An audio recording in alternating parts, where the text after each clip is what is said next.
नमस्कार दोस्तों, आप सभी का बहुत बहुत स्वागत है आपके और हमारे YouTube channel Banaras education point पर।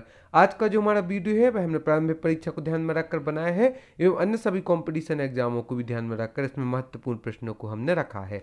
आज का जो हमारा वीडियो है उसमें MP के इतिहास एवं MP स्पेशल प्रश्नों को रखा है। उसके पहले हम आपको एक जानकारी दे दें कि प्रारंभिक एवं मुख्य परीक्षा के संपूर्ण नोट्स हमारे पास उपलब्ध हैं।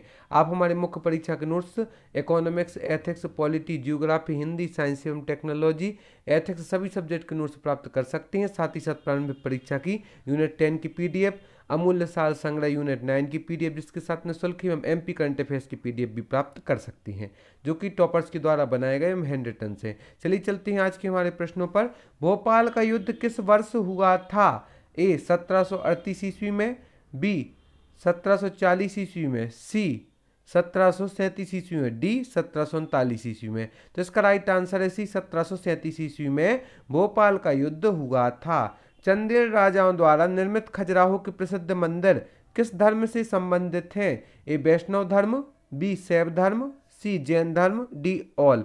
तो इसका राइट आंसर है डी ऑल। चंदेल राजाओं द्वारा निर्मित खजुराहो के प्रसिद्ध मंदिर वैष्णव, शैव एवं जैन तीनों धर्मों से संबंधित हैं। संगीत के प्रसिद्ध ग्रंथ मान कौतूहल की रचना किसने की थी? ए राजा मान सिंह, बी अबुल फजल, सी कीर्ति सिंह, डी शेखर देव। तो इसका राइट आंसर है ए मान सिंह। संगीत के प्रसिद्ध ग्रंथ मान कौतूहल की रचना मान सिंह जी ने की थी। भोपाल का जलियांवाला कांड कब हुआ था? ए 14 जनवरी 1948, बी 14 जनवरी 1949, सी 14 जनवरी 1950, डी 14 जनवरी 1951। तो इसका राइट आंसर है बी 14 जनवरी 1949। भोपाल का जलियांवाला बाग कांड 14 जनवरी 1949 को हुआ था। एक इम्पोर्टेंट प्रश्न है जो कि पूछा जा सकता है कि भोपाल का जलियांवाला कांड कब हुआ था? तो इसका राइट आंसर है 14 जनवरी 1949 को भोपाल का जलियांवाला कांड हुआ था। सोहाबल का नरसंहार या मांजन गोली कांड प्रदेश के किस जिले से संबंधित है? ए सतना, बी होशंगाबाद, सी राजगढ़, डी रायसेन। तो इसका राइट आंसर है ए सतना। सोहाबल का नरसंहार या मांजन गोली कांड प्रदेश के सतना जिले से संबंधित है। ग्वालियर के सिंधिया जी वंश के संस्थापक कौन थे? A Jivaji Rao Scindia, B Ranoji Scindia, C Madhavrao, D none of these. तो इसका राइट आंसर है बी राणोजी सिंधिया। ग्वालियर के सिंधिया वंश के संस्थापक राणोजी सिंधिया थे। चंद्रशेखर आजाद का जन्म मध्य प्रदेश के किस स्थान पर हुआ था? ए पिचौरा, बी हरदा, सी बीरसिंहपुर, डी भावरा। तो इसका राइट आंसर मध्य प्रदेश के भावरा नामक ग्राम में चंद्रशेखर आजाद जी का जन्म हुआ था। सम्राट अशोक की पत्नी का जन्म कहाँ हुआ था? यह भी एक इम्पोर्टेंट प्रश्न है कि सम्राट अशोक की पत्नी का जन्म कहाँ हुआ था। तो ए धार, बी छिंदवाड़ा, सी सिंगरौली, डी विदिशा। तो इसका राइट आंसर है डी विदिशा। सम्राट अशोक की पत्नी का जन्म विदिशा में हुआ था। चंद्रगुप्त द्वितीय की द्वितीय राजधानी कहाँ थी? ए सांची, बी महेश्वर, सी उज्जैन, डी विदिशा। तो इसका राइट आंसर है सी उज्जैन। चंद्रशेखर द्वितीय की द्वितीय राजधानी उज्जैन थी। 1517 ईस्वी में ग्वालियर के राजा विक्रमजीत तोमर को किसने हराया? A Shershah Suri, B Muhammad bin Tughlaq, C Ibrahim Lodi, D none of these. तो इसका राइट आंसर है सी इब्राहिम लोदी। 1517 ईस्वी में ग्वालियर के राजा विक्रमजीत तोमर को इब्राहिम लोदी ने हराया था। बालाघाट में लौंजी का किला किस राजवंशों से संबंधित है? ए कलचुरी, बी मौर्य, सी चंदेल, डी गोंड। तो इसका राइट आंसर है डी गोंड। बालाघाट में लौंजी का किला गोंड वंश के राजवंश से संबंधित है। परमार वंश के किस शासक के शासनकाल से मालवा के स्वर्ण युग का प्रारंभ हुआ? ए बागपति मुंज, बी नागभट्ट द्वितीय, सी नरेश गोविंद, डी सियक द्वितीय। तो इसका राइट आंसर है ए बागपति मुंज। परमार वंश के शासक बागपति मुंज के शासनकाल से मालवा के स्वर्ण युग का प्रारंभ हुआ था। इसी प्रकार आप हमारी प्रारंभिक परीक्षा की टेस्ट सीरीज भी ज्वाइन कर सकते हैं, जिसमें 50 FLT टेस्ट है एवं मध्य प्रदेश अमूल्य सार संग्रह है जो कि मात्र 99 रुपये में हो। उसके साथ आप हमारी यूनिट 10 की PDF बिल्कुल निःशुल्क प्राप्त कर सकती हैं। साथ ही साथ आप यूनिट 10 की PDF भी प्राप्त कर सकते हैं एवं मुख्य परीक्षा के नोट्स, जिसमें यदि आप हमारे नोट्स लेते हैं तो आप मेंस में 850 प्लस अंक प्राप्त कर सकते हैं, वो भी बहुत ही आसानी से घर बैठे अपनी सफलता को सुनिश्चित कर सकते हैं। आपके लिए बहुत ही अच्छा मौका है कि आप हमारे नोट्स परचेस करके और अपनी सफलता प्राप्त कर सकती हैं। 16वीं शताब्दी में निमाड़ में स्वतंत्र फारूकी राजवंश की स्थापना किसने की? ए नरेश गोविंद, बी मलिक रजा, सी नासिर खान, डी दिलावर खान। तो इसका राइट आंसर है बी मलिक राजा। 16वीं शताब्दी में निमाड़ में स्वतंत्र फारूकी राजवंश की स्थापना मलिक रजा ने की थी। त्रिपुरी के कलचुरी वंश का सबसे प्रतापी शासक कौन था? A Malik Dev, B Akshay Vat, C Karnadev, D none of these. तो इसका राइट आंसर है सी कर्णदेव।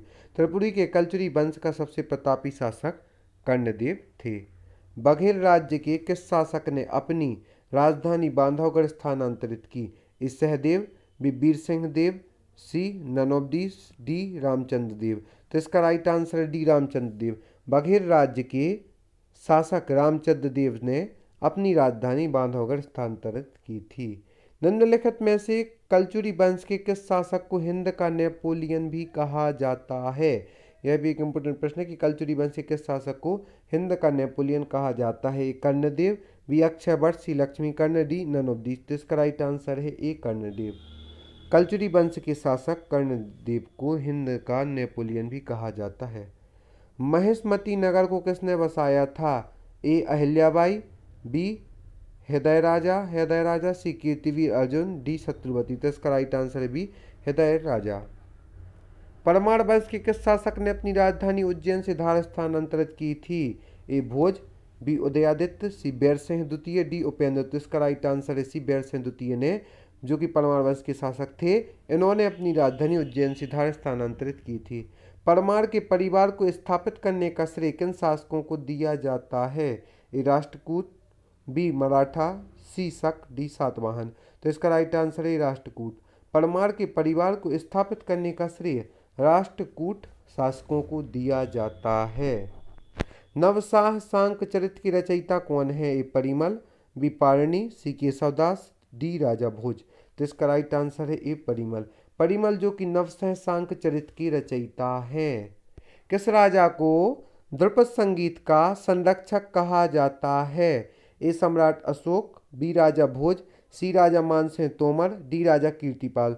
तो इसका राइट आंसर है सी राजा मानसिंह तोमर को द्रुपद संगीत का संरक्षक कहा जाता है। राजा भोज की भोजशाला किसका केंद्र थी? ए धनुर्विद्या, बी संस्कृत अध्ययन, सी चिकित्सा, डी योगाभ्यास। तो इसका राइट आंसर है बी संस्कृत अध्ययन। राजा भोज की भोजशाला संस्कृत अध्ययन का केंद्र थी। परमार वंश के सर्वाधिक प्रतापी राजा कौन थे? ए राजा भोज, बी मेहर राजा, सी कृष्णराज, डी महकलदेव। तो इसका राइट आंसर है राजा भोज। परमार वंश के सर्वाधिक प्रतापी राजा भोज हैं। परमार वंश की स्थापना किस शासक ने की थी? ए मुंज, बी हर्ष, सी भोज, डी उपेंद्र। तो इसका राइट आंसर है डी उपेंद्र। राजा उपेंद्र ने परमार वंश की स्थापना की थी। मध्य प्रदेश के पूर्वी भाग में मध्यकाल में मूल रूप से किस वंश का शासन था? ए मराठा, बी मौर्य, सी गोंड, डी राजपूत। तो इसका राइट आंसर है सी गोंड। मध्य प्रदेश के पूर्वी भाग में मध्यकाल में मूल रूप से गोंड वंश का शासन था। आज की इस वीडियो में हमने मध्य प्रदेश की पूर्व इतिहास से संबंधित महत्वपूर्ण प्रश्नों को देखा। हम आशा करते हैं आगे भी से यूँ जुड़े रहेंगे तो आपके माध्यम ऐसी ही महत्वपूर्ण जानकारी रखते रहेंगे। इसके साथ ही हम आपके पुनः उपयोगी जानकारी दे दें कि आप हमें फेसबुक पर, यूट्यूब पर, इंस्टाग्राम पर, टेलीग्राम पर भी ज्वाइन कर सकते हैं। टेलीग्राम पर आप हमें ज्वाइन करके हमारी निःशुल्क क्विज एवं महत्वपूर्ण प्रश्न प्राप्त हमसे कर सकते हैं। साथ ही साथ यदि अभी तक आपने हमारे चैनल को सब्सक्राइब नहीं किया है तो जल्दी आप हमारे चैनल को सब्सक्राइब करें। साथ ही साथ आप हमें हमारी वीडियो को लाइक एवं शेयर भी करें। धन्यवाद।